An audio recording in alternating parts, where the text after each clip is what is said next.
Приветствую вас на канале Bizarre World, меня зовут Макс. Особенно приветствую жителей Украины и Беларуси. Сегодня для вас я приготовил некий эксперимент, такой экспериментальный выпуск. Я хочу сделать версус, проверить, кто же круче, сильнее, хитрее из стран. Кто успеет быстрее всего захватить европейский континент и одолеть своего соперника компьютерной симуляции Age of History 2. Кстати, кто не знал, я играю на стримах в эту интересную глобальную игру. Заскакивайте также туда, на Bizarre Joy. Так вот, чтобы было справедливо, обе страны получат лишь по одной области. Это будет их столица. Давайте посмотрим, что же из этого выйдет. Вы, кстати, можете уже заранее сейчас поставить на победителя, конечно же, виртуально. Кто же победит в этой серьезной схватке? Украина с Зеленским или же Беларусь с Лукашенко? Сразу скажу, что это всего лишь альтернативная симуляция. Ничего общего с реальностью это не имеет.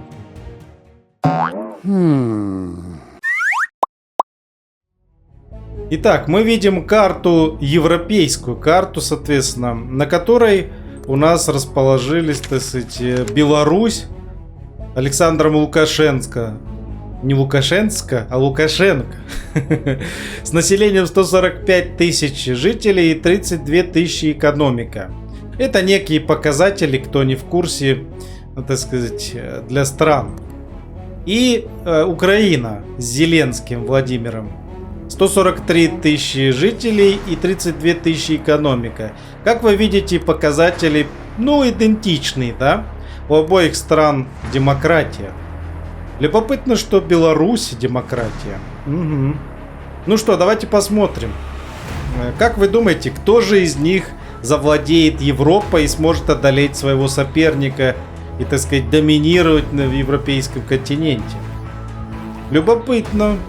Я же не буду говорить, кто я думаю, что победит. Оставлю это вам. Давайте смотреть. Итак, 27 ноября 2021 года. Беларусь против Украины. Лукашенко против Зеленского. Начинаем. 5, 4, 3, 2, 1. Погнали! Битва!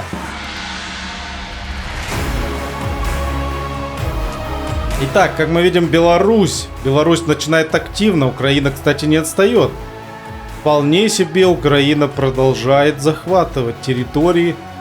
Но она двигается все-таки на западную, так сказать, часть Европы, да, Балканы. А Беларусь двигается в сторону восточной части Европы и, так сказать, пытается, наверное, захватить территории современной России, также Скандинавия. Украина Балканы захватывает. Ага. И старается более богатые земли западных, так сказать, продвинутых стран.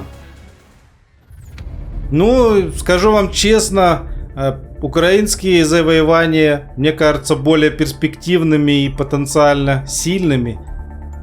Потому что, во-первых, они отсекли, смотрите, Белоруссии ход на запад. И потихонечку сейчас захватят западную европейскую часть. Смотрите, уже и Италия, и Испания, Португалия. Беларусь же начала колонизировать британские острова. Исландию пока никто не захватывает, как мы видим. Крым, кстати, тоже Украина себе отжала, если что.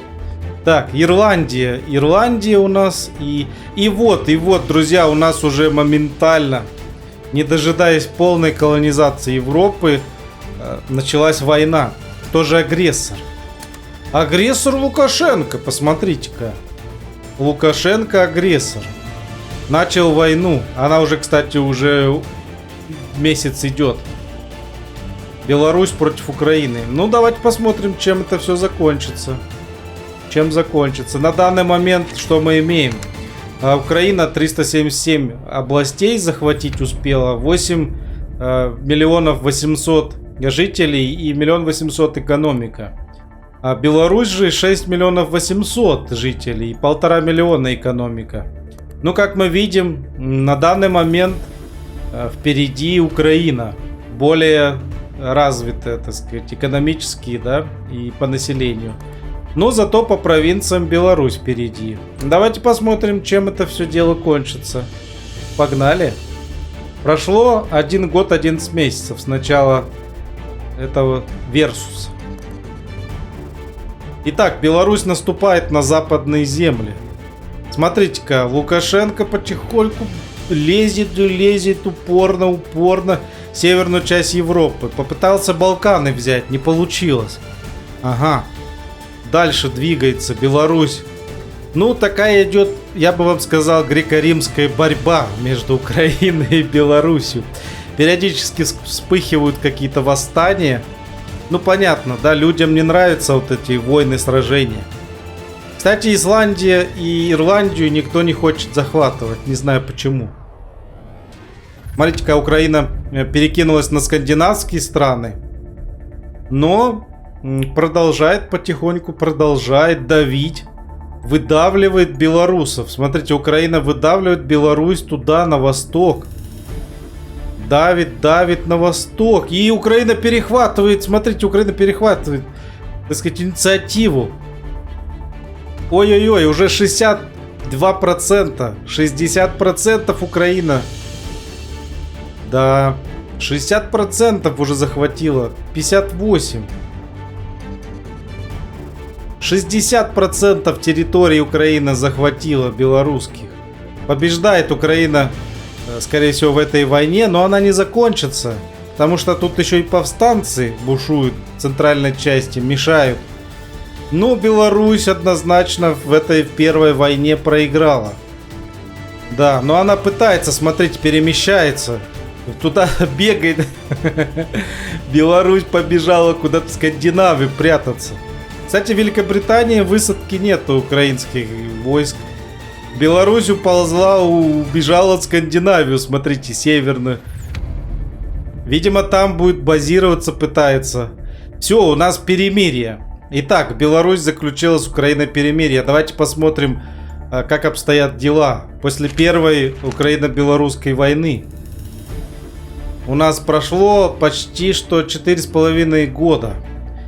И Зеленский с Украиной, так сказать, захватили 538 областей, 11 миллионов жителей и 2,5 миллиона экономика.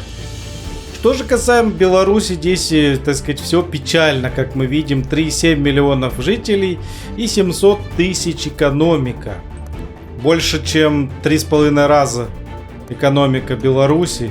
Ну и по жителям, а жители это воины, соответственно, в 3 раза уступает Беларусь. Ну, Лукашенко проигрывает, но, знаете, эта игра, так сказать, иногда преподносит большие-большие сюрпризы. Давайте посмотрим, что же будет дальше. Итак, у нас прошло 4,5 года с момента начала этого версуса Украины против Беларуси. Погнали дальше.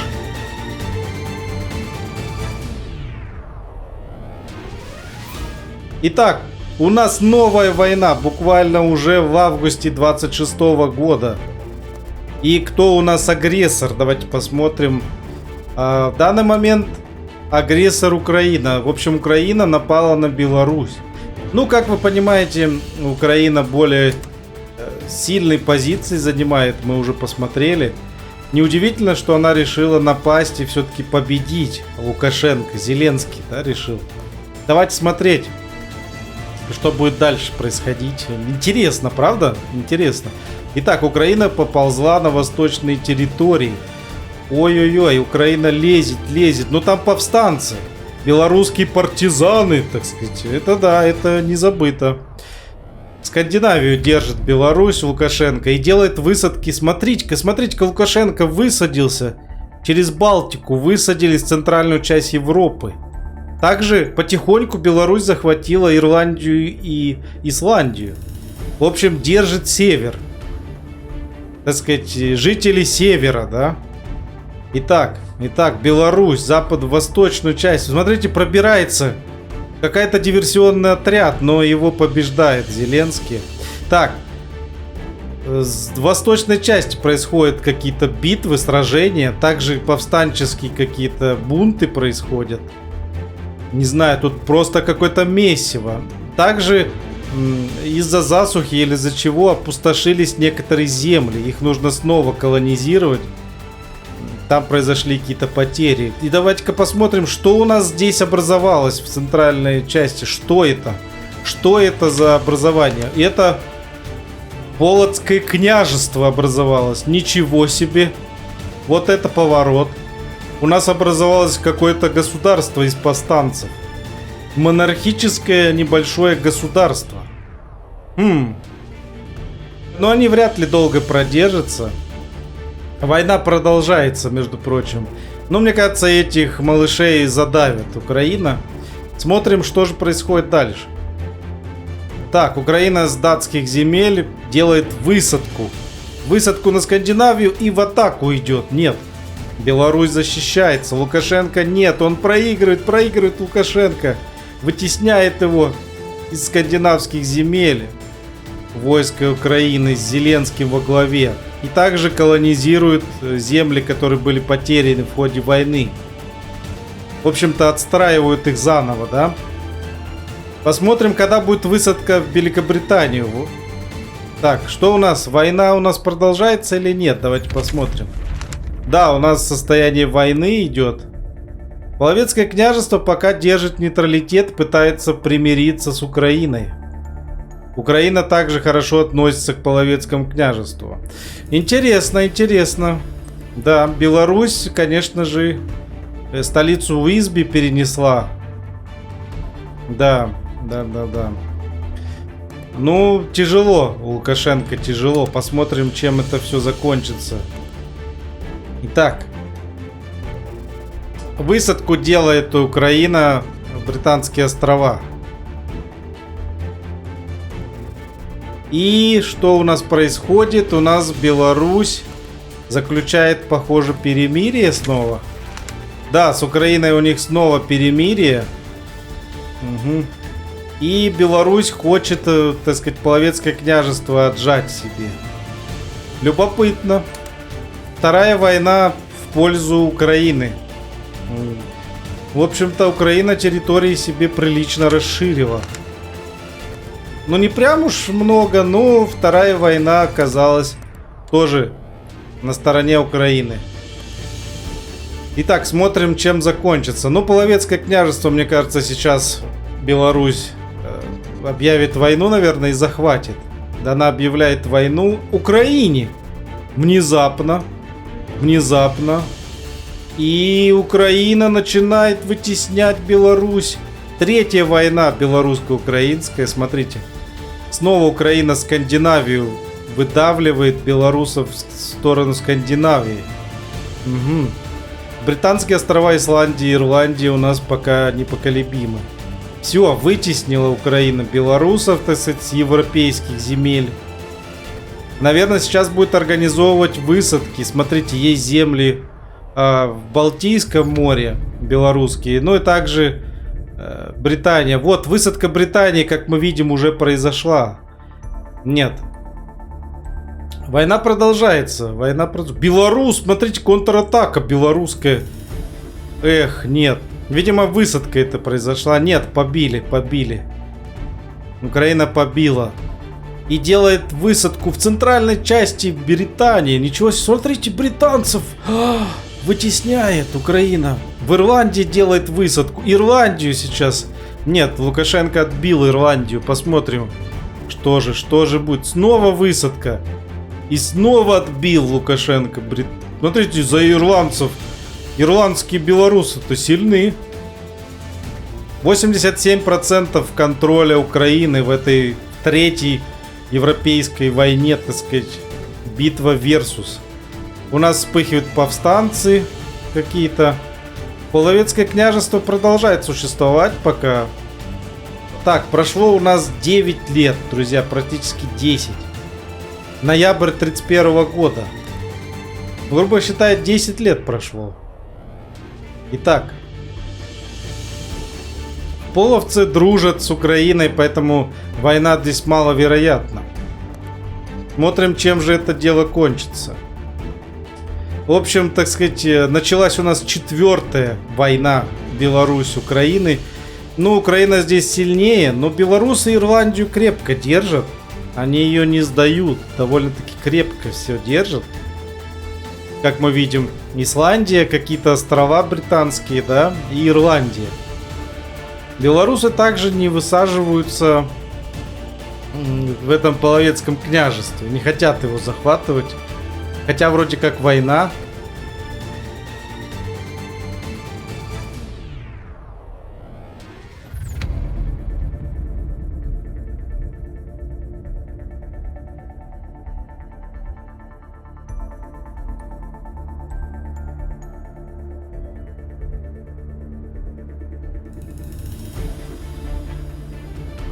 Итак, друзья, 34-й год, прошло 12 лет. У нас очередная война, я уже сбился с толку. Белорусы против Украины. В этот раз агрессоры, снова Украина пытается добить белорусов. Давайте посмотрим. Итак, происходит высадка в Ирландии. Но безрезультатно. Ирландию очень хорошо держит Беларусь. Ничего не получается у Украины. Пытается снова высадку, смотрите, делать в Ирландии, но снова ничего не получается. И половцы тоже высаживались, смотрите-ка. Половцы там что-то пытаются тоже воевать. Но Ирландия пока что неприступная крепость. Мне интересно, почему Украина не пытается Исландию захватить и острова. Пытается Ирландию. Ирландию. Ничего не получается.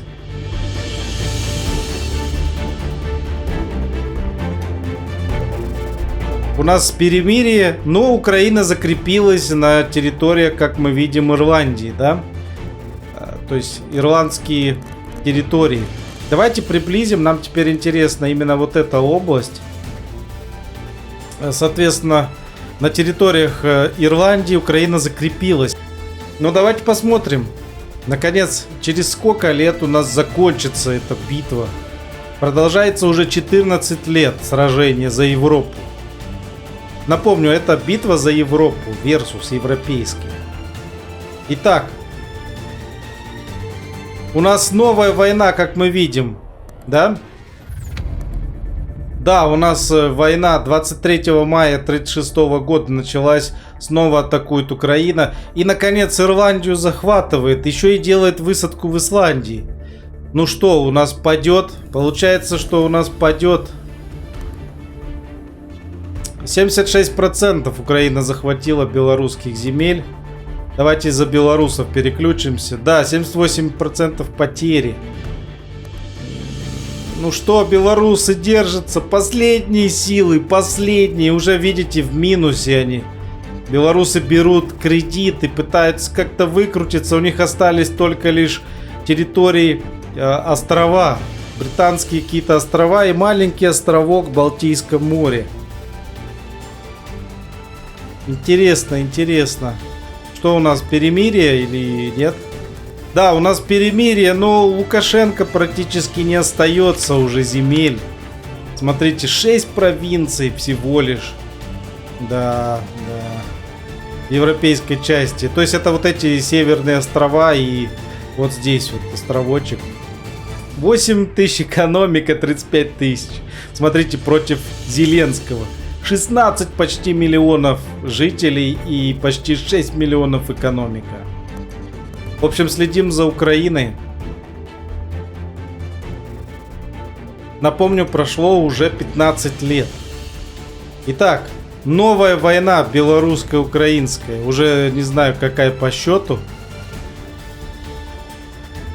И Украина захватывает острова.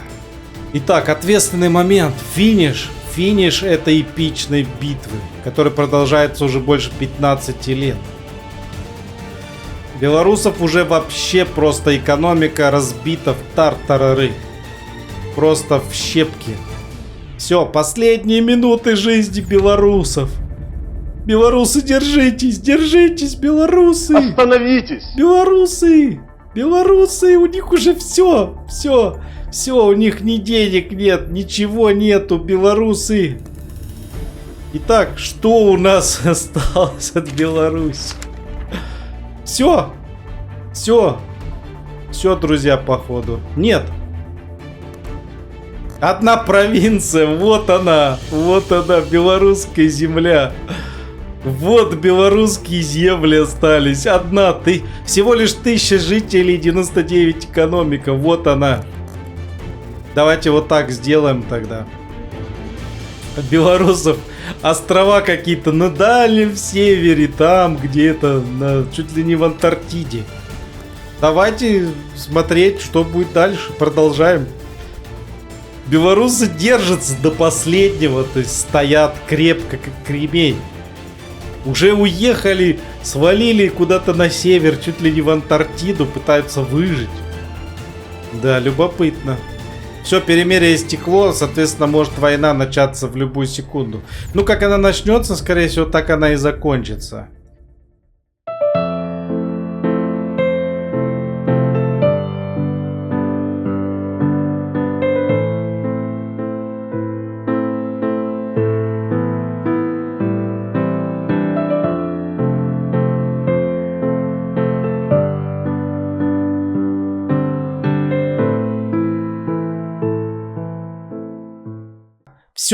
Все, друзья, все. 5 апреля 2039 года. 5 апреля Беларусь пала. Да. Беларусь пала. После 17 лет войн. Беларусь пала. Ну что, друзья, выразим уважение. Беларусь билась достойно. Украина оказалась сильнее. Итоги. Что же скажем по итогу? Беларусь, к сожалению, пала. Ну, к сожалению, для белорусов. Зеленский доволен. 16 миллионов жителей, 6 миллионов экономика и 831 область под управлением, так сказать, Зеленского и Украины. Поздравляю всех украинцев с этой великой победой. 17 лет бились. Более 6 войн, или 6, может быть даже 7 войн произошло. Поздравляю, Украина! Если вам понравился такой экспериментальный выпуск, обязательно оцените его лайком, подписывайтесь на канал Bizarre World. Также подписывайтесь на мой стримерский канал Bizarre Joy 2, на котором провожу стримы по этой замечательной игре. И напишите в комментариях, мне очень важно знать ваше мнение. Какую еще, так сказать, противостояние нам устроить? Какие бы вы хотели посмотреть сражения стран и на каком континенте? Будет интересно. Думаю, будет интересно. А у меня на сегодня все. Всем спасибо. Пока-пока.